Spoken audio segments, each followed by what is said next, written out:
കുട്ടി സന്തോഷാണോ ഇവിടെ? സന്തോഷം തന്നെ. എന്താണ് സന്തോഷത്തിന് കാരണം? പ്രാർത്ഥിച്ചിരിക്കാണ്. ഈ ചട്ടയും മുണ്ടും കുഞ്ഞുനാളിന് മുതൽ എങ്ങനെ എടുക്കുമായിരുന്നോ? ക്രിസ്ത്യാനിയാണ്. ക്രിസ്ത്യാനിയായ കാരണം ഞാൻ എപ്പോഴും മുണ്ടും ചട്ടയിൽ നടക്കുള്ളൂ അല്ലേ? ആ പിന്നെ എന്തൊക്കെയുണ്ട് വിശേഷം പറഞ്ഞേ. എനിക്ക് എന്താ വിശേഷം? എന്റെ വിശേഷം ഈ മഠത്തിലുള്ള വിശേഷം തന്നെ. എനിക്ക് വേറെ പ്രത്യേകിച്ച് പറയാനൊന്നും. ഈ ശാന്തി തീരത്തെ നമ്മളെ കാണുന്നവരോട് എന്തെങ്കിലും പറയാനുണ്ടാ? സാർമാരോടാ?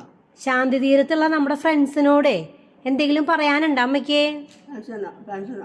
ആ ശാന്തി തീരത്തുള്ള നമ്മുടെ കൂട്ടുകാരോട് എന്തെങ്കിലും പറയാനുണ്ടോ ഇനി കുട്ടിക്ക്? കൂട്ടുകാരി ഔസേപ്പുണ്യാളും മാതാവ് ഉണ്ണിയാണ്. ആ അതാണ് അന്യമ്മയുടെ കൂട്ട്. അതാണ് അന്യമ്മ എത്ര വയസ്സായി ഇപ്പോ? 93 വയസ്സിൽ ഇവരെ കൂട്ടുപിടിച്ച കാരണം കൊണ്ടാണ് ഇത്ര സന്തോഷത്തോടെ നടക്കണേ അല്ലേ? ആ അതാണ് അന്യമ്മയുടെ ബലം, ശക്തി. എനിക്ക് സന്തോഷം ഈശോ മാതാവ് ഉണ്ണിയൊക്കെയാണ്. അതാണ്.